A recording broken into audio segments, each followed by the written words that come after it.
Well, you look at this thing and you just scratch your head. I think people will take a look at that in the exhibition and their curiosity will be piqued.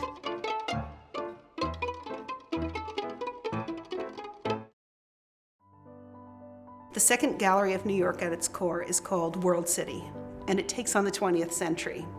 Beginning in 1898, which is the year that New York became a 5-borough city, and going all the way up to 2012, the year of Superstorm Sandy.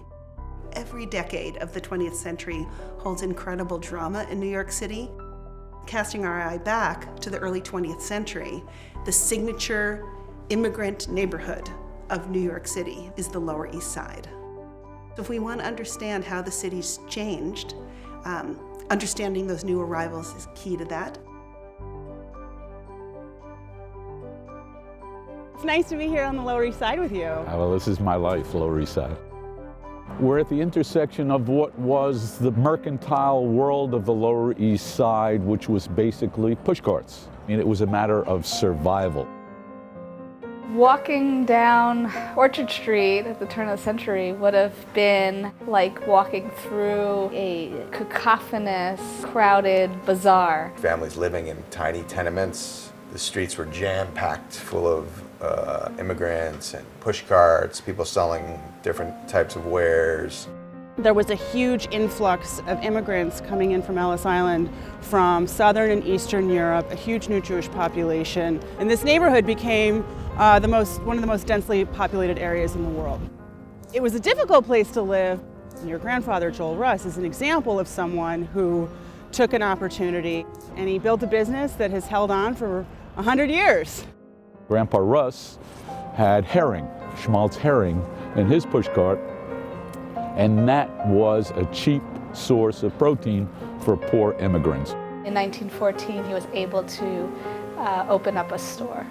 The whole idea of an appetizing store goes back to Jewish dietary laws, where you have to separate meat and dairy.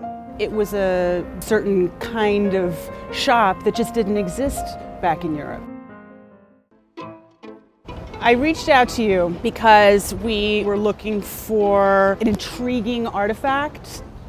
You showed me something really interesting that I couldn't even tell what it was at first.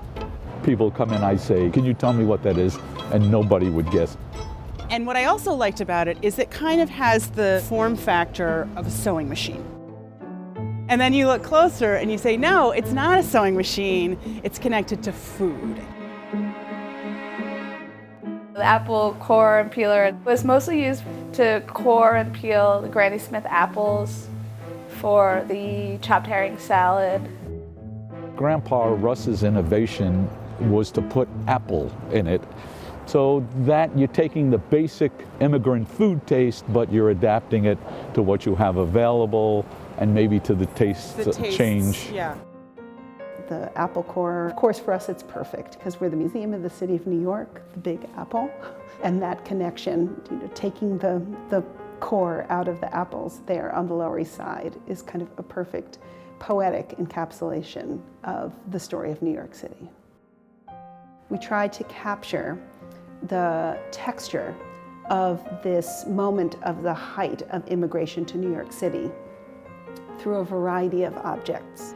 We actually start in the old world. So we're borrowing a pair of candlesticks. One of them's pierced by a bullet from a pogrom.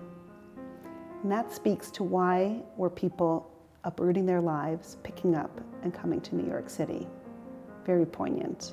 We speak about the passage across the ocean. We have a third-class steerage ticket for Carolina Coppola. I think that the story of my grandfather, Joel Russ, while it's a Jewish story on the Lower East Side, I think it's very representational of all immigrant groups around that time. What happens when an immigrant comes here to the United States, does not speak the language, and doesn't have two nickels to rub together? How much of their own culture and food and dress and religion do they hold on to? All of these classic appetizing foods, they're now iconic New York foods.